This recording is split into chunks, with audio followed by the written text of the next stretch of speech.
मैं जानता हूं कहां तकलीफ है। ये हमारे किसान जो इंतजार कर रहे थे, उनकी पैदावार की कीमत मिल जाएगी, पैदावार की कीमत नहीं मिली। लेकिन हमारे बुलडोजर बाबा जी ने उन्हें दिन रात जगाने को कर दिया है। पूरी रखवाली करनी पड़ रही है। और जो गौशालाएं बनी थीं, उसमें भूखी गाय मर रही हैं। और जो बाबा जी बता रहे थे कि हम उत्तर प्रदेश को सुधार देंगे, किसानों की मदद कर देंगे, वो अपने प्रिय जानवर को भी नहीं पकड़ पा रहे हैं। ये जो नाम ले रहे हो आप, ये हमारे बाबा मुख्यमंत्री जी का सबसे प्रिय जानवर है। इसलिए हम आपसे निवेदन करने आए हैं। ये चुनाव सरकार बनाने का है। बताइए, जैसा अभी आपके ओम प्रकाश राजभर जी ने कहा, क्या कांग्रेस सरकार बना रही है? क्या बहुजन समाज पार्टी सरकार बना रही है? सीधा सीधा मुकाबला है जनता का और भारतीय जनता पार्टी का। और समाजवादी पार्टी जनता के साथ खड़ी है। ये हमारे सुहेलदेव पार्टी जनता के साथ खड़ी है। साइकिल और छड़ी जनता के साथ खड़ी है। ये जो हम अपने साथियों को समझा के जा रहे हैं, आपने अभी पंचायत का चुनाव देखा होगा। मुकाबला था समाजवादी पार्टी और भाजपा में। भाजपा जो कर सकती थी उन्होंने किया, पैसे से लेकर के वोट छीनने तक। और कई जगह आपने खबरें पढ़ी होंगी कि जो हमारी माताएं बहनें पर्चा खरीद करके लाई थीं, उनके कपड़े फाड़ दिए और पर्चा छीन लिया। याद है कि नहीं याद है? और पूरे उत्तर प्रदेश में बहुजन समाज पार्टी के जितने भी जिला पंचायत सदस्य थे, सबने बीजेपी की मदद की कि नहीं की? इसलिए हम आपसे कहना चाहते हैं, ये संडीला के लोग बहुत समझदार लोग हैं। ये संडीला के लोग बहुत समझदार लोग हैं। आप हर चीज को समझते हो। जब संडीला के लोग संडीला का इतना अच्छा लड्डू बना सकते हैं, तो बताओ सरकार नहीं बना दोगे आप? और ये बीजेपी वाले कोई खुशी का मौका नहीं आने देना चाहते हमारे आपके जीवन में कि हम आप लोग संडीले का लड्डू खाएं। बताओ, आप समझते हो बात क्यों नहीं समझते हो? ये जो हाथी पे बैठे हैं, कहां चले जाएंगे? आप बताओ, जो हाथी पे बैठे हैं वो कहां जा सकते हैं? और इनके गुरु कहां हैं? वो पहले ही बीजेपी में है। आप बात समझ गए कि नहीं समझ गए? जो हाथी पे बैठे हैं वो कहीं भी जा सकते हैं। और जो हाथी पे बैठे हैं, उनके गुरु किस पार्टी में बैठे हैं? अगर ये बात समझते हो तो फिर हम क्यों समझाएं आपको? बताओ, पूरे उत्तर प्रदेश में आप पता कर लीजिए किसके साथ खड़े हैं सब लोग। पूरा पहला चरण, दूसरा चरण और तीसरा चरण आप देख लो कहां खड़े हैं सब लोग। सब लोग गठबंधन की सरकार बना रहे हैं। मैं हरदोई आके चला गया, हरदोई में वोट मांग लिए थे मैंने, लेकिन मैं संडीला आपके लिए वोट मांगने आया हूं, आपसे मदद मांगने आया हूं। जब सब लोग हमारी मदद कर रहे हैं, तो बताओ संडीला के जनता हमारी मदद करेगी कि नहीं करेगी? मैं आपसे निवेदन करना चाहता हूं, ये बीएसपी का कोई भरोसा नहीं है किसके साथ चली जाए। हम लोग बहुमत की सरकार बना रहे हैं और पहले दूसरे चरण में ही शतक लगा दिया है और तीसरे चौथे में दूसरा शतक लग जाएगा। और बाकी जितने चरण बचेंगे उसमें समाजवादी पार्टी और गठबंधन ऐतिहासिक जीत जीतने जा रही है। और आप पता कर लेना, अभी जो तीसरा चरण वोट पड़ा है, बीजेपी के कई बूथों पर, कहने को तो भारतीय जनता पार्टी कहती है कि हम दुनिया की सबसे बड़ी पार्टी हैं। मिस्ड कॉल कर करके इन्होंने कहा कि हम दुनिया की सबसे बड़ी पार्टी हैं। लेकिन आप पता कर लेना, तीसरे चरण में कई बूथ ऐसे थे जहां पर एक भी बूथ पे मक्खी मारने वाला भी नहीं मिला भारतीय जनता पार्टी को। इसलिए बताओ मदद करोगे कि नहीं करोगे? ये दूसरों दलों के चक्कर में तो नहीं कोई आ रहा है। हम आपसे विशेष निवेदन करना चाहते हैं। मैंने शुरू में ही कहा कि जनता ने जिनकी खड़ी कर दी खटिया, उनके बयान है घटिया। बताओ घटिया बयान दे रहे हैं कि नहीं दे रहे हैं? आपने पढ़ लिया हो अखबार में जो तस्वीर दिखाते फिर रहे हैं हमारी, वो लोग हैं कि जो चुनाव हार चुके हैं। याद करिए, पहलवान कौन खिसियाता है? जो हारने लगता वही खिसियाता है। आप बाबा जी की शक्ल देखिए, बताओ उनकी शक्ल पे 12 बज गए कि नहीं बज गए? और अब तो गोरखपुर वाले भी एक गाना गाने लगे हैं उनके लिए। गोरखपुर वाले, क्योंकि आपने देखा होगा कि जब से पैदल पैदल किया इनको, प्रधानमंत्री जी ने याद एक बार पैदल पैदल चला दिया था इन्हें। पैदल पैदल जब से हुए हैं तब से ये लगे थे कि हम कहां से चुनाव लड़ें।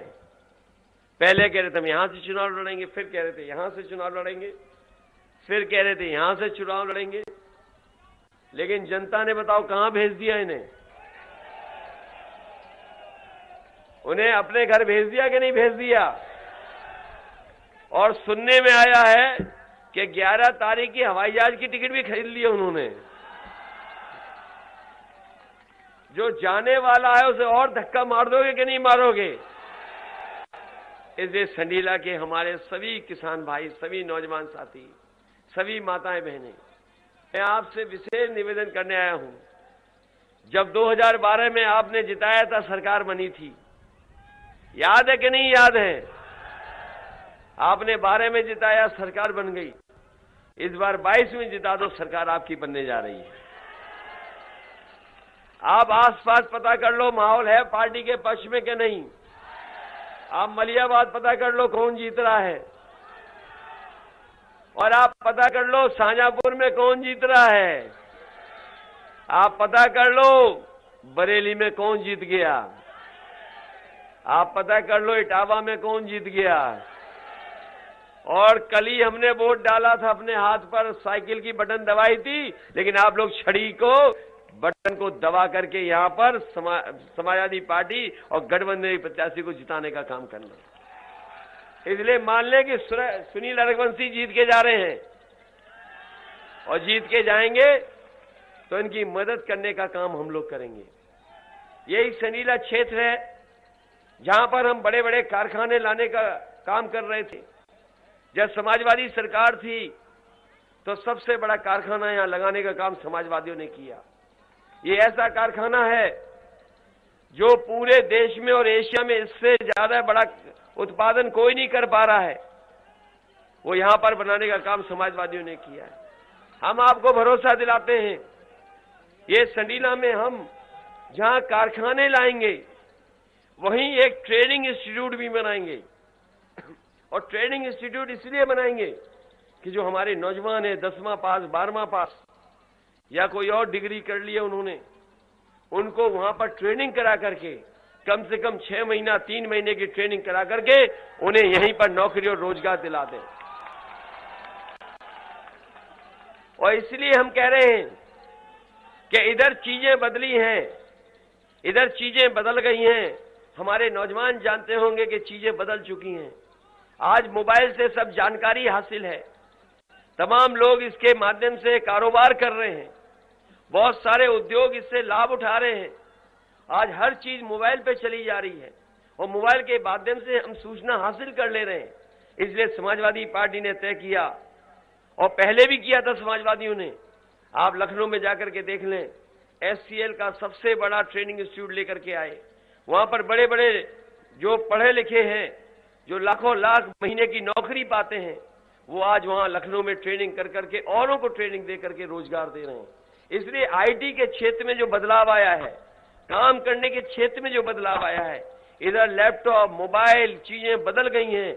इसलिए समाजवादी पार्टी ने तय किया है कि नौजवानों को अच्छे रोजगार के लिए अगर हमें 22 लाख नौजवानों को आईटी सेक्टर में नौकरी देनी पड़ेगी, तो अपने नौजवानों को भविष्य को बेहतर करने के लिए 22 लाख कंप्यूटर से जुड़ी रोजगार नौजवानों को दिलाने का काम करेंगे। क्योंकि पढ़ाई के बाद ट्रेनिंग जरूरत है।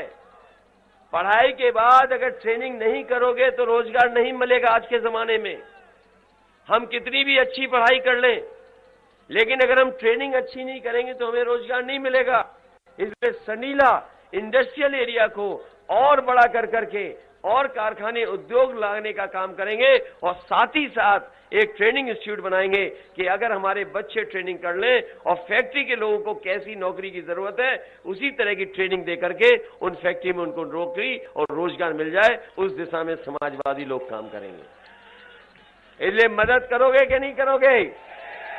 हमारे सुनील की भी मदद कीजिए और हमारे मनोज हैं इनकी भी मदद करना। हम अपनी माताओं बहनों को कह के जा रहे हैं, पहले 500 रुपए दे रहे थे पेंशन, इस बार 1500 रुपए महीना और साल के 18,000 रुपए पेंशन देंगे। पुरानी पेंशन बहाल करेंगे। अपनी बेटियां पढ़े लिखे, बहनें पढ़े लिखे, इनको 12वें का पास हो जाएंगी तो 36,000 रुपए देंगे। ये समाजवादी सरकार की हमारी योजना है। वहीं जो हमारे गरीब किसान हैं उन्हें खाद और डीएपी भी मुफ्त देने का काम समाजवादी सरकार में होगा। इधर डीजल पेट्रोल महंगा हो गया है, मोटरसाइकिल चलाने के लिए 1 लीटर महीना पेट्रोल देना पड़ेगा और डीजल भी वो देने का काम समाजवादी सरकार में होगा। ये हमारे पुलिस के लोगों का भी काम करने का और माहौल ठीक हो, इनको भी बहुत सारी सहूलियत देने का काम किया है। आने वाले समय में 100 नंबर जो थी, जो बाबा जी ने 112 कर दी है, अगर इसको भी सुधारना पड़ेगा तो पुलिस हमारी समय पर गांव पहुंच जाए, समय पर मदद के लिए पहुंच जाए। हमें 100 नंबर अगर गाड़ियां बढ़ानी पड़ेंगी तो गाड़ियां बढ़ा करके कानून व्यवस्था को बेहतर करने के लिए पुलिस की भी मदद करने का काम समाजवादी सरकार में होगा। ये एम्बुलेंस, क्योंकि बहुत सारे अस्पताल ऐसे नहीं है जहां इलाज हो जाए, कई बार गरीब बीमार हो जाता है, एम्बुलेंस समय पर नहीं पहुंच पा रही है। समाजवादी पार्टी ने कहा है कि हम अस्पताल को भी अच्छा करेंगे और वहीं एम्बुलेंस की भी संख्या 2 गुना करके अपने गरीबों की मदद करने का काम करेंगे। गांव में जाकर के एम्बुलेंस पहुंच जाए और उनसे जल्दी अस्पताल पहुंच जाए। ये सड़कें चौड़ी होना शुरू हो गई थी। ये लखनऊ से हरदोई होकर के चौड़ी सड़क बनी है। बाबा मुख्यमंत्री जी ने गंगा एक्सप्रेस लेकर सपना दिखाया है, पता नहीं कहां से लेकर के जा रहे हैं। लेकिन समाजवादी पार्टी की सरकार बनेगी तो हरदोई को और संडीला को अगर हमें विशेष रूप से योजनाओं से जोड़ना पड़ेगा तो विकास की योजनाओं से आपको जोड़ करके संडीला और हरदोई को आगे बढ़ाने का काम करेंगे। इसलिए मदद करिए, छड़ी को जिताइए। बताओ वोट डालोगे छड़ी पे कि नहीं? और जो हाथी पे बैठे उन्हें समझाओगे कि नहीं समझाओगे? हमारा आपसे निवेदन है, समझाना जरूर। कोई वोट खराब नहीं होना चाहिए आपका। वोट तो नहीं खराब करोगे? जिसकी सरकार बन रही उसकी मदद करोगे कि नहीं करोगे?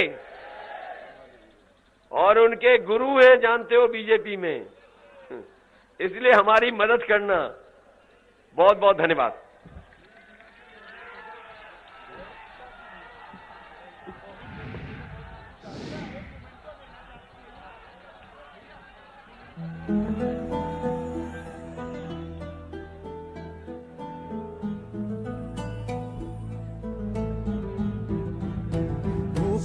है बस कर्मों का। भाजपा का संकल्प है किसानों को सिंचाई के लिए मुफ्त बिजली। फिर मांगे भाजपा सरकार। फिर से कमल का बटन दबाएं, भाजपा को जिताएं।